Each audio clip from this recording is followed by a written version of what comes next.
Hey guys, Colbert here. Welcome back to another Raid Shadow Legends video. We got the International Friendship Day events. That's what they called it over there, Flyer, when they give us the news about the 10x events that are coming and a guaranteed champion event coming from Sacred Shards.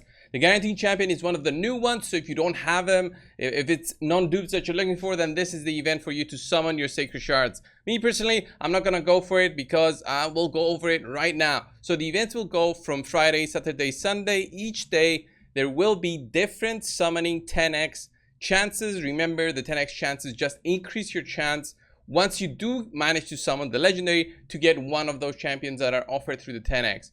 So the chance to actually summon will not change at all. So it will be 0.5% and 8% for the epics, because we also have epics offered through this 10x. So let's get started with Friday, July 29th. We're gonna have Rotos and Sifi. It's gonna be an insane 10x event. I believe that many players out there who are looking for the Sifi will be summoning for her, and since they'll be going for her, some of them also don't have Rotos. So that's the best time to actually summon for those two. I would say that that's the biggest power couple in Raid. I don't think they're friends. They're actually couples. So that's why we used to have those 10x's also during the Valentine's Day, around that time. So Sifi, an amazing support. There's no question about it. Her kit is by all means one of the best ones in the game, and also overall her base stats, her base health, base speed, all of that plus her aura makes her an amazing champion to have in your roster. I am lucky enough to have her,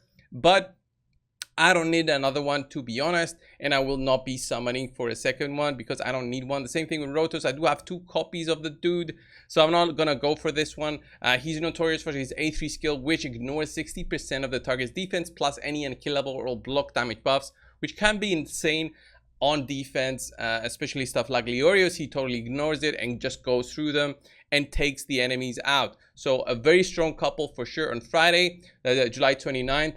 And we also gonna have a 10x on Sinesha for Ancients and Sacreds, of course, and Skull Crown. So that's another power couple of friends, I would say, with Sinesha and Skull Crown. They do have the way that they work together with their skills, and they are notorious for their use in the blender teams for Arena. If you've never seen a blender team, let me just introduce you to one right now and show you exactly what a blender team is. I have one saved up just for this video, just to showcase the power of the blender team. So the idea behind this is you use these two with an ally attack champion to introduce a big nuke to the enemies, because the ally attack champion will force them to use their default skills, and their default skills are AoE attacks, which go well together. Skull Crown does double hit when the enemies are over 50% health, and Sinesha does the double hit when they drop below 50% health. So both of them together do a 4-hitting mass burst.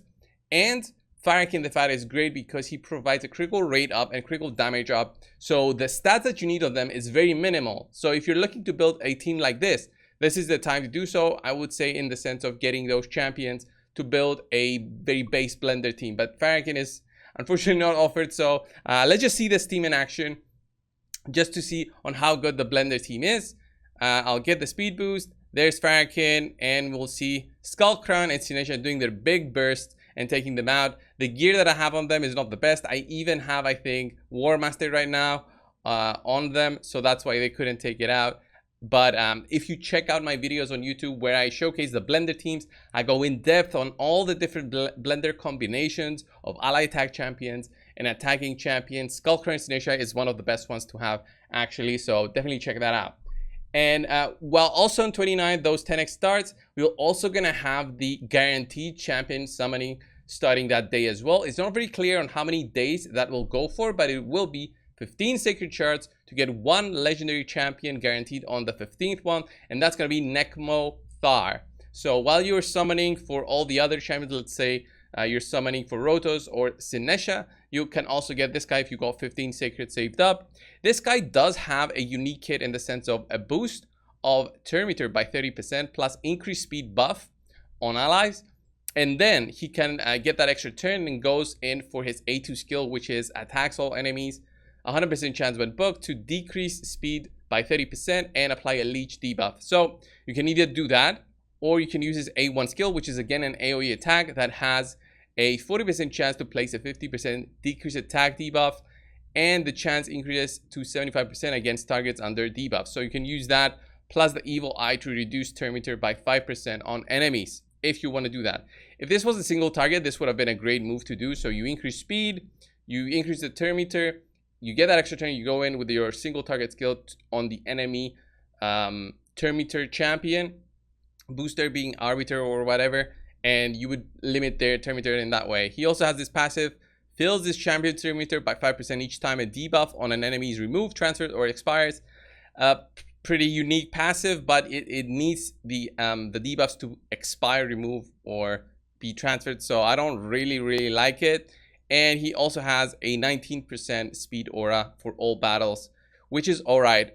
But I would say he's not worth it for me personally for 15 sacred shards, or rather keep them for the future for another one, because you've seen how often we get them. We kind of get them one every 6 weeks or a month. So I'll just wait for the next one and hope that I get some more sacreds by that time from the clan boss. So going into Saturday, July 30th, we're going to have another 10x for Cisia and Cardiel. So Cisia from Ancients and Sacreds, of course, and Cardiel from Void Shards. So Cisia is renowned for how good she is for the spider. She enables very quick times for the spider. Fantastic champion. You can use 2 of them even if you want to.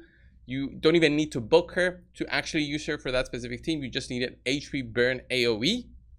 And then Cardiel, of course, is one that I'm kind of looking at with my with the shards that I have, because I think I'm getting closer to Pity, but not so close because I'm just getting them whenever they come. And Cardiel is amazing, very unique kit where he can cleanse, apply block debuffs, and revive on death, which is insane, which cannot be removed.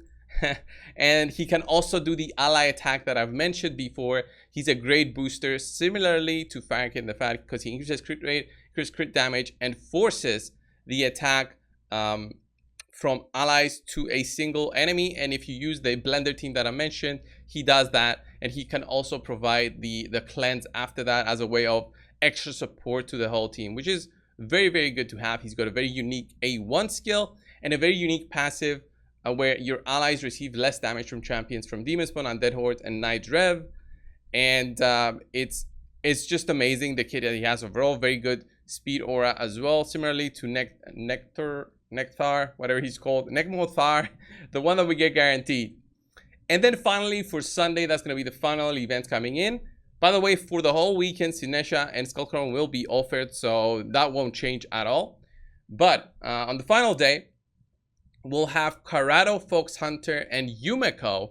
The first time I think we have Yumiko from a 10x. Yumiko is amazing for her reset plus increase of cooldowns to the enemies. It's very unique if you ever look to introduce a champion that looks like Kaimar into your team. Not so good as Kaimar, but she does it, and it's a pretty good skill.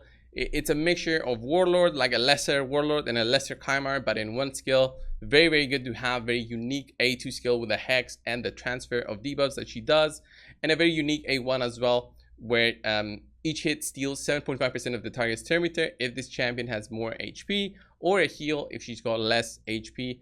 Very unique. The perfect veil that she has is basically like having an immunity set on her, which it's she starts around with the perfect veil and she protects herself from debuffs. Because of that, very strong skill, and this allows her to be equipped with any other set other than immunity for especially the arena, and pretty cool aura as well for accuracy. So Karado works very well with her. Okay, I haven't done yet a video with both of them together, but since I do have both on my account, I think this is something that I'll need to do. I'll probably do it by Sunday, since that will be the day that they will be available, and I'll do that as just a general showcase to show the power on the day that the 10x is on. I don't think I'll be summoning, maybe other than for Cardiel. Unfortunately for my account, I've got most of those. So pretty good event, not as bad as I thought. The guaranteed one is a little bit disappointing. I don't see so much of his use. If you guys think he is a little bit better, Nekmothar, please leave it down in the comments below. I want to read through those and see if he's actually worth the 15 sacreds. For me, I don't see where he would be used. I'm just gonna save them, I guess, for another time that maybe Wither or something as strong as Wither comes by and says, hey, summon me for 15 sacreds. Guys, this was the video. I hope you enjoyed it. Leave it down below, your comments on everything in the 10x events that we have with Raid, and if you're gonna go for them.